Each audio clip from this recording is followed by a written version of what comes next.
हमारा judicial system वही है जो अंग्रेज छोड़ के गए थे। हमारी फौज ने छोटी लड़ाई में 3 दिन की बहुत मुंह तोड़ जवाब दिया है भारत को। अदलिया जो होती है वो इनकलाबी नहीं होती, और जब उनकी मैयत जा रही थी तो शायद मक्खियों ने हमला कर दिया, तो उनका जो था जनाब मंजी वो ज़मीन पे फेंक के लोग भाग गए।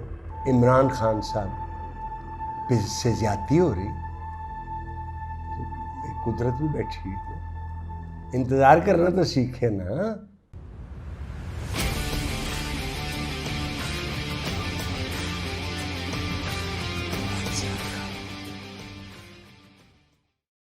नाज़रीन अस्सलाम वालेकुम। वही सवाल और वही चाय का कप जो पहले गिरा था पिछले हफ्ते की रिकॉर्डिंग में। तनवीर हुसैन ने लिखा है, सवाल है कि हालिया जुडिशल सिस्टम का हाल क्या है और जुडिशल सिस्टम अदलिया का निज़ाम मुस्तकबिल क्या देखते हैं। हमारी आइनी और कानूनी तरमीमों का असर क्या होगा। ऑलराइट अभी बेटा आप अभी तालीम हासिल कर रहे हैं ना, मुझे लगता यही है। हमारा जुडिशल सिस्टम वही है जो अंग्रेज छोड़ के गए थे। ठीक है, ज़िया उल हक साहब ने अपने दौर में हमारा एविडेंस एक्ट कानून शहादत बना दिया है, और 2-3 चेंज कर दी। हमारा सिस्टम चेंज नहीं हुआ। सिविल प्रोसीजर कोड भी उन्होंने दिया, फौजदारी कोड भी, क्रिमिनल प्रोसीजर एक्ट भी उन्होंने दिया। तो हम वही कर रहे हैं जो कर रहे हैं। अच्छा देखो तनवीर से एक मेरे रिश्तेदार भी थे, तनवीर हुसैन गर्की शाह, मैं जो उनको सितारा जुर्रत मिला हो। जब बड़ी ताकतें इंटरफियर करती हैं किसी इलाके में, मुझे पता है मोहम्मद गद्दाफी साहब काफ़ी 30 साल हुकूमत की, और गद्दाफी स्टेडियम हमने लाहौर में लगाया हो।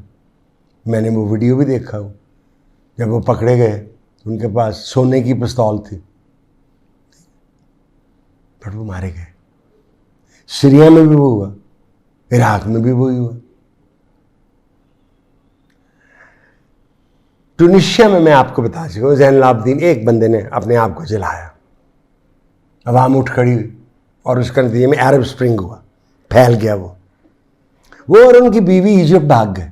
मैं आपको एक दफ़ा बता चुका हूँ, विकीपीडिया के बारे में उसमें कहता है कि 7 टन सोना लेके।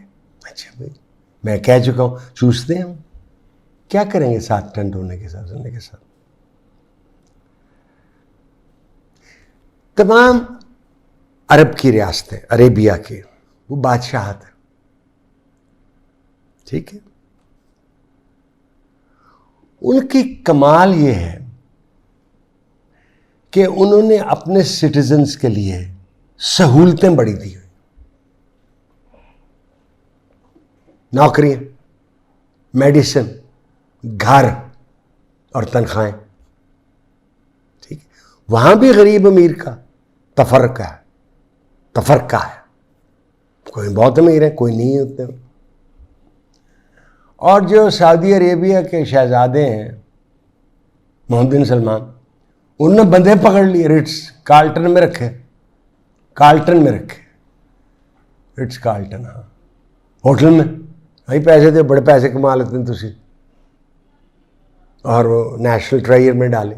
हमारी फौज ने छोटी लड़ाई में 3 दिन की बहुत मुंह तोड़ जवाब दिया है भारत को।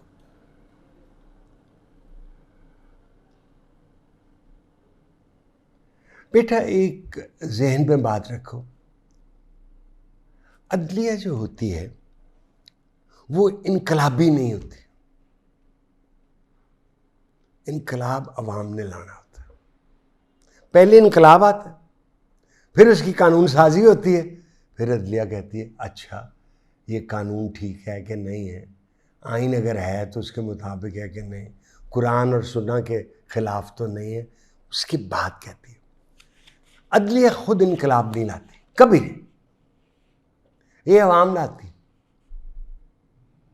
और वो टीका जिससे अवाम खड़ी हो सकती है वो मुझे नहीं पता कौन सा है, सिरिंज भी नहीं है मेरे पास कि वो ले आए। तो क्यों उठे वो, आप मुझे बता दें, किस वजह से उठे? महंगाई की वजह से? महंगाई है, कब नहीं थी?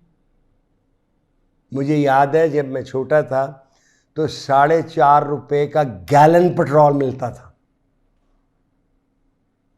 2.5 रुपए का शेर छोटा गोश्त, 1.5 रुपए का शेर बड़ा गोश्त।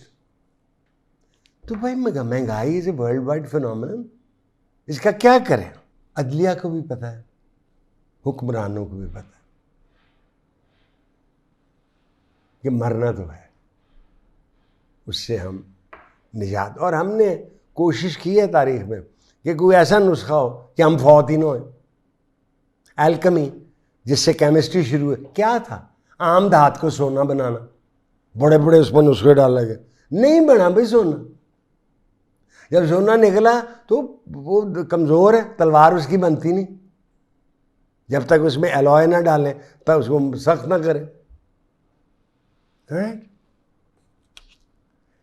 अदलिया का सिस्टम कोई ख़ास ख़राब नहीं है, कोई ख़ास ख़राब नहीं, आपको वहम है। और वो इंसाफ करते हैं, हाँ डिले ज़रूर। और ये कहना कि वो जी वो पैसे खा जाते हैं, ये भी आपका ख्याल है। कि ये बड़े बड़े जज मैंने देखे, बड़े बड़े जज देखे, बेहतरीन जज और बेहतरीन इंसान, और इसमें माठे भी देखे। मैं कई दफ़ा कहा, मैं दिल में कहा कि यार इन्हू जज किन्ने बनाया? तो जज बन जाते हैं और रिटायर हो जाते हैं और मर भी जाते हैं। मुझे याद है मौलवी मुश्ताक साहब, मैं जवान था, मौलवी मुश्ताक साहब, उनको बड़ा सा सर था, उनका पेट नेम कुछ वकील ने वड कसाई डाला हुआ था, मर गए ना। भुट्टो साहब की प्रिजाइड करके फांसी का हुक्म दिया, फिर किधर गए वो? और जब उनकी मैयत जा रही थी तो शायद मक्खियों ने हमला कर दिया, तो उनका जो था जनाब मंजी वो ज़मीन पे फेंक के लोग भाग गए। मक्खियाँ मौत के बाद लड़ती नहीं हैं, या लड़ती हैं तो असर कोई नहीं होता। सो ये मुकाफात अमल से भागें भी ना और उसको भूलें भी ना। अगर आपकी नज़र में और बहुत से लोगों की नज़र में इमरान खान साहब से ज़्यादती हो रही, तो एक कुदरत भी बैठी है ना, इंतज़ार करना तो सीखे ना, थोड़ा सा सीखे ना, फिर देखेंगे वक्त गुजरने के साथ क्या होता फैसला। बड़े लोग होते हैं। वो एक बादशाह था मुसलमानों का, तो वो मैं नाम भूल रहा हूँ, चले, वो एक मिलने आया तो उसने वो असैसिन लफ्ज़ उसके लोगों से लाया। वो हफीम शफीम को पिलाता था, अपने जो असैसिन थे कत्ल करते थे। तो उसने हाथ उठाया, उसने छलांग लगा दी, हाथ उठाया, उसने छलांग लगा दी। तो उसका कहना था कि मैं क़यामत तक हाथ उठाता रहूं तो ये क़यामत तक गिरते रहेंगे। ये गरूर होता है ताकत का। ताकत जब आती है ना, वो सर कचा जाती है। आप भूल जाते हैं कि वक्त आज ऐसा है, कल ऐसा नहीं रहेगा। और एक और शख्स ने कहा जी कि आप, मैं मुस्कुराता क्यों? बेटे मेरा मुंह ही टेढ़ा है, मैं मुस्कुराता हूँ। ये टेढ़े मुंह से सीधा हो नहीं सकता। मुझे बहुत से आप लोगों ने पूछा है, इज़राइल की ईरान से और पहले गाज़ा से हो रही थी, इसमें मैं अगली दफ़ा मैं हालांकि टीवी पे और व्हाट्सएप पे बेशुमार बहस हो चुकी है, मुझे इतने पैगाम आते हैं, इसने कहा ट्रंप साहब गलती क्या करने लगे हैं, इज़राइल से गलती क्या हुई है। मुझे आज भी कह रहे थे कि तेल अवीव पे बड़ी बमबारी हुई है। लेकिन इसका मैं जवाब अगले प्रोग्राम में दूंगा। ईरानियन कौम बंगालियों की तरह रिजिलियंट है। उनका फ़िरका जो है वो बर्दाश्त उनको, वो मैं फैज़ साहब के मैं सुनाई दूँ, अलहम्द करीब आया गमेश का साहिल, अलहम्द कि अब सुबह शहादत हुई नाज़िल। बाजी है सख्त, बहुत सख्त, बयान हक़ व बातिल, वो जुल्म में कामिल हैं तो हम सब्र में कामिल।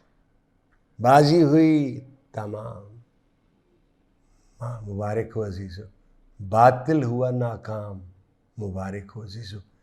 ये वो फैज़ साहब के ख्याल में ये खुतबा उन्होंने दिया होगा 9वीं मुहर्रम की रात को।